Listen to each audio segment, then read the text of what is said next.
Onondagasco, Senator from Ontario. Thank you, colleagues. This morning we begin our study of Bill S-269, an act respecting a national framework on advertising for sports betting. We are pleased to welcome the sponsor of the bill, Senator Marty Deakin. She is also joined by Senator Brett Cotter. Thank you, colleagues, for being before the committee this morning. Each of you will have 5 minutes for opening remarks before we go to Q&A with our colleagues. Senator Deakin, you have the floor.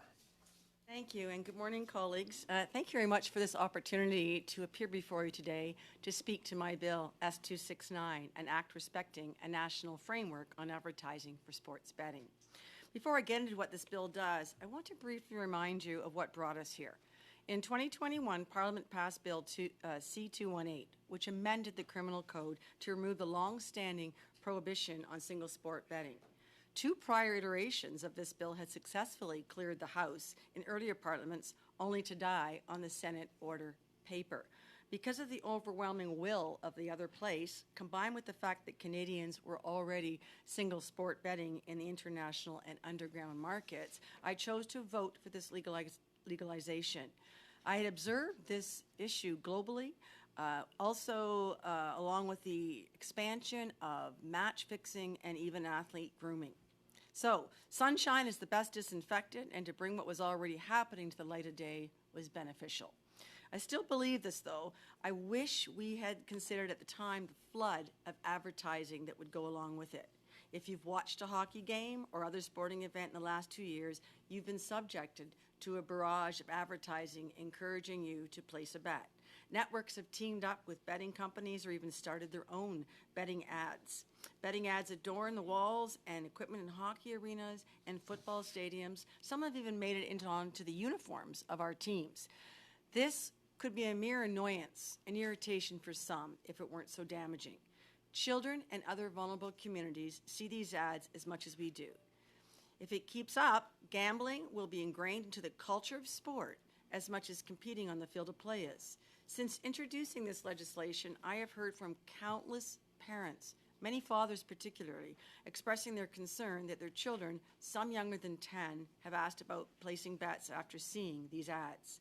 And they are inescapable. If you watch sports in this country, you are being encouraged to gamble. We also are receiving data and evidence on what this means for addiction and mental health issues down the line.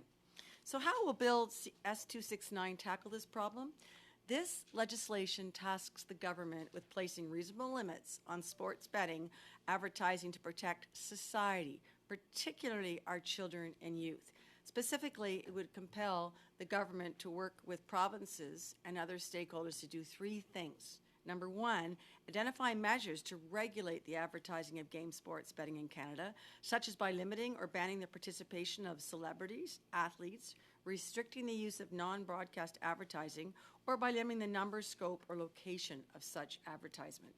2, identify measures to promote research and intergovernmental information sharing in relationship to the prevention and diagnosis of minors involved in problematic gambling activities and support measures for those who are impacted. And 3, set out national standards for the prevention and diagnosis of problematic gambling and addiction and for support measures for those who are impacted by it.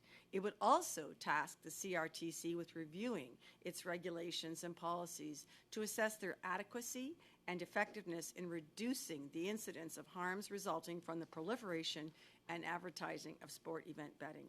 Colleagues, some of you might ask why did I not go for a full ban? That would have been my preferred choice, nod, but there are jurisdictional and charter issues that come into play here, which my friend and colleague, Senator Cotter, can elaborate on. His presence beside me hints that charter considerations arose often in drafting this legislation over months. And I thank him for his sage advice in finding what I think is a good balance together with the law clerk's office. On the last note, I'm aware of the work done by the Alcohol and Gaming Commission of Ontario in banning celebrity-some ads. I'm sure we will touch on this in questions, but I put to you the truck-size loophole that celebrities and athletes can still appear in advertisements as long as they tell you to bet responsibly. This encourages gambling and associates them with the brand, which has been empirically proven to appeal to children. It has also done nothing to rein in the amount of ads Canadians are seeing nationwide, despite Ontario being the only province where you can legally bet with these companies. There's much more I could get into, colleagues, but I'm reminded we have the privilege of sober second thought. We have the opportunity to fix this. I will now turn it